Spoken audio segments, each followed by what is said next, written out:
ഇറാനുമായി യുദ്ധത്തിന് പോകുന്നതിന് മുമ്പ് തന്നെ അമേരിക്കയ്ക്ക് ഇസ്രായേൽ മുന്നറിയിപ്പ് കൊടുത്തതാണ്.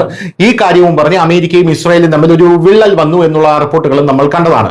പക്ഷേ ഇറാനുമായി യുദ്ധത്തിന് പോയി കഴിഞ്ഞ ശേഷം അമേരിക്ക ഇറാനെ അണ്ടർ എസ്റ്റിമേറ്റ് ചെയ്തു എന്നുള്ള വാർത്തകൾ കൃത്യമായി അമേരിക്കൻ മാധ്യമങ്ങൾ, ന്യൂയോർക്ക് ടൈംസ്, വാഷിംഗ്ടൺ പോസ്റ്റ് പോലുള്ള മാധ്യമങ്ങൾ തന്നെ കൊടുക്കുന്നുമുണ്ട്. എന്നാൽ ഇപ്പോൾ വലിയൊരു ആക്രമണത്തിന്റെ വാർത്തയാണ് പുറത്തു വന്നിരിക്കുന്നത്. ഇത് വെറും ആക്രമണം മാത്രമല്ല, വലിയ സുരക്ഷാ വീഴ്ച കൂടെ ഉണ്ടായിട്ടുണ്ട്. അതായത് ഇസ്രായേലിലെ പ്രധാന കെമിക്കൽ വ്യാവസായിക കേന്ദ്രത്തിൽ ബാലിസ്റ്റിക് മിസൈൽ പ്രയോഗിച്ച് ഇറാൻ വൻ നാശം വിതച്ചിരിക്കുന്നു എന്ന റിപ്പോർട്ടുകളാണ് ലഭിക്കുന്നത്. ആക്രമണത്തിൽ വൻ തീപിടുത്തം ഉണ്ടായതായും രാസവസ്തുക്കൾ ചോർന്നതായും റിപ്പോർട്ടുണ്ട്.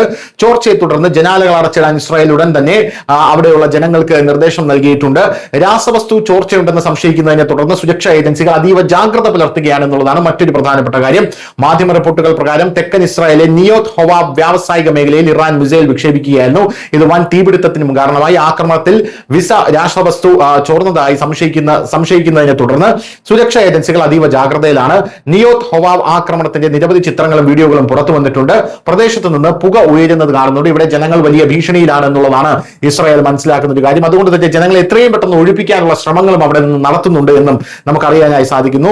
ആളുകൾ വീടിനുള്ളിൽ തന്നെ തൽക്കാലം തുടരാനും ജനലുകൾ അടച്ചിടാനും ഒരു കാരണവശാലും പുറത്തിറങ്ങില്ലെന്നും ഇസ്രായേൽ ഇപ്പോൾ അവിടെയുള്ള ജനങ്ങൾക്ക് മുന്നറിയിപ്പ് കൊടുത്തിരിക്കുകയാണ്. ഇസ്രായേലി മാധ്യമമായ the Times of Israel report ചെയ്യുന്നതനുസരിച്ച് ആക്രമണത്തെക്കുറിച്ച് അറിയിച്ചതിനെ തുടർന്ന് അഗ്നിശമന സേനാംഗങ്ങളും ദുരിതാശ്വാസ പ്രവർത്തകരും ഉടൻ സ്ഥലത്തെത്തി രാസവസ്തു സംഭരണശാലകൾ അടച്ചുപൂട്ടാനും സ്ഥിതിഗതികൾ നിയന്ത്രണ വിധേയമാക്കാനും സംഘങ്ങൾ ശ്രമിക്കുകയാണ്.